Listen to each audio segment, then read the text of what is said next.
Hello everyone, I am Hers. In the previous video we covered API versioning. In today's video we will focus on caching in ASP.NET Core Web API.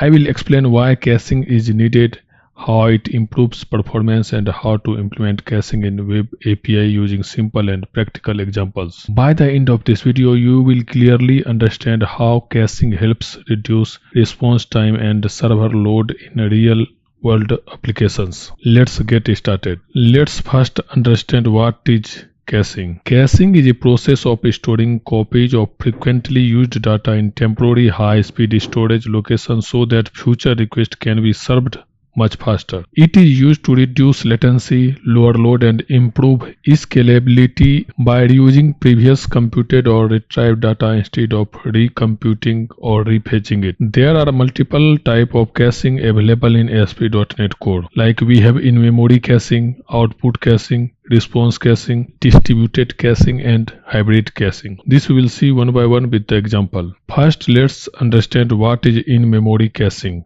It stores data in a server memory. It is the fastest option best for single server apps or scenario where data does not need to be shared across multiple instances.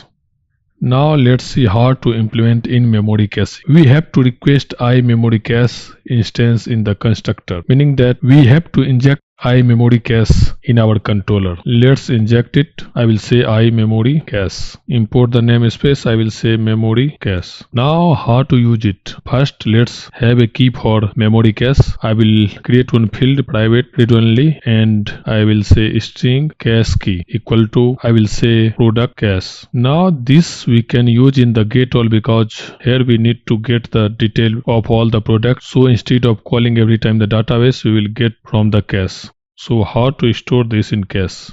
To store this in cache, we have to first check if it is available in cache or not. So we will check by using memory cache dot try get value, and here I will pass the product cache key, this cache key, and then we'll use this out. Here we will get the list of user, so we'll store in the list of user. I will say users, and if it is there, here if it is there, then it will store to our users, otherwise we will set it. If this user is not available in the cache, then we will fetch the user and I will assign to this users and then save it to the cache. So how to save it?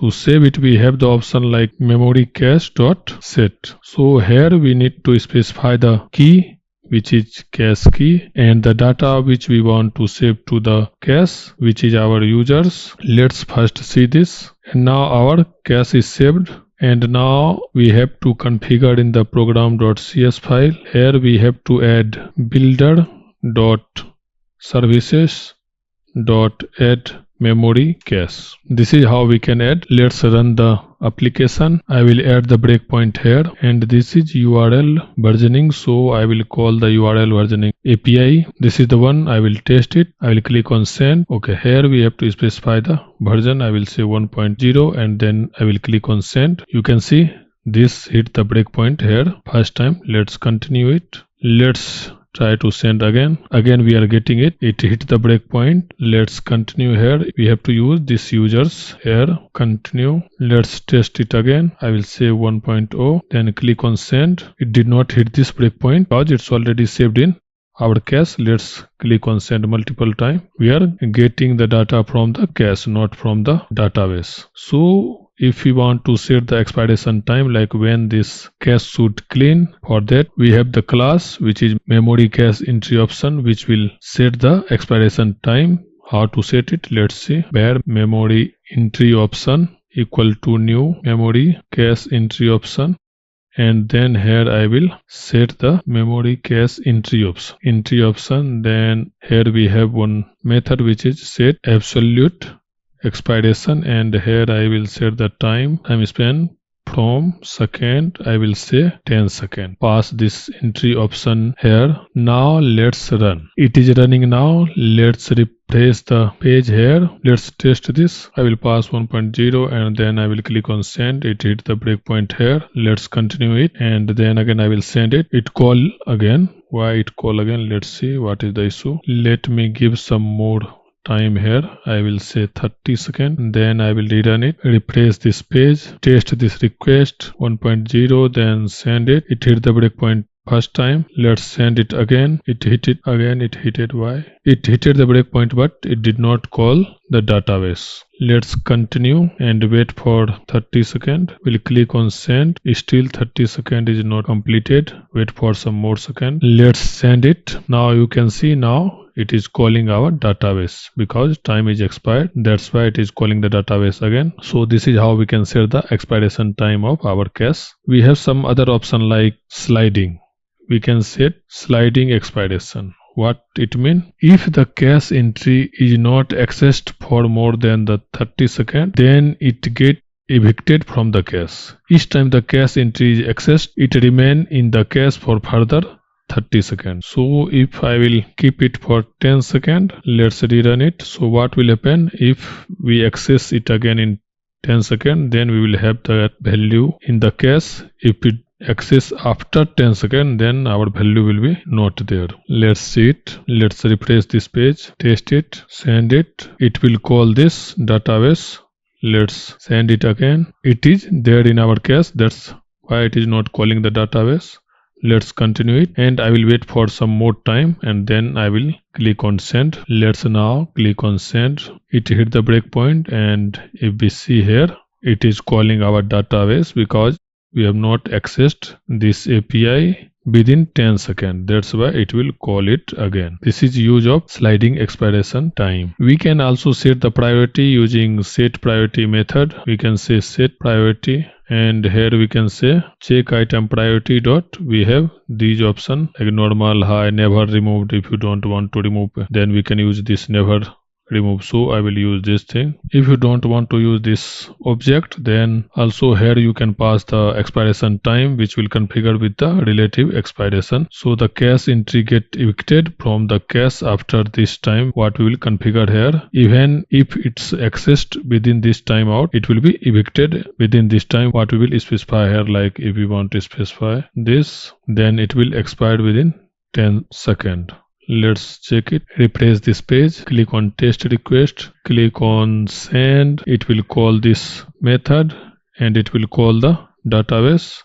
I will continue it. Let's send it again. It will not call the database. And now we'll wait for some time, more than 10 seconds, and we'll see. Let's send it now. If you see, this time it will call the database. This is how we can configure expiration of relative time. If you want to get the cache, we have other option. We can also use the set sliding expiration and the set absolute expiration together. So if we use this, then it will guarantee the data won't be cached longer than the absolute time, even if we configure the sliding expiration. We have other way to create the cache. So how to create it? Let's see that option also. We can use memory cache dot get or create async. I will use, and here we will pass cache key and then the cache entry as a lambda expression, and here we will configure the option like sliding expiration cache entry dot sliding expiration, or you can set absolute expiration relative to now. Now from here we will return this users, and I will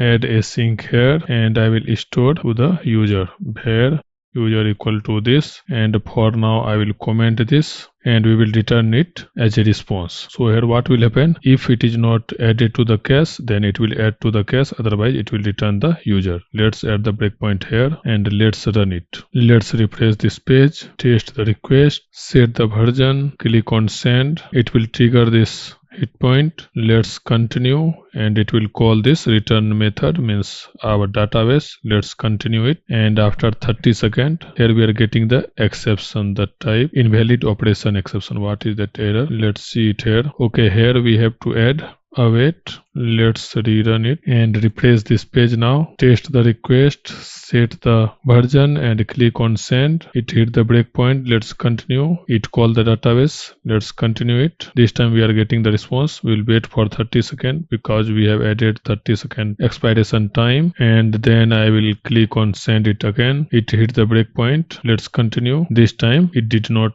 call the database. So this is how we can get and create our cache. Here we can set all the property, what property we can set using this memory cache entry option. If you want a method which will call after entry is evicted from the cache, then we have one option like cache entry dot we have registered post eviction callback method. This we can call here. Like here we will say key, value and the region and state, and here we can get all the detail of this key, value and region. Let's add the logger here, or we'll use console write line, or I will add the logger itself. For that I have to inject it here. I will say I logger and then logger, and I will use this logger here, logger dot I will say log information, and here I will use the string interpolation operator, and then here I will show the key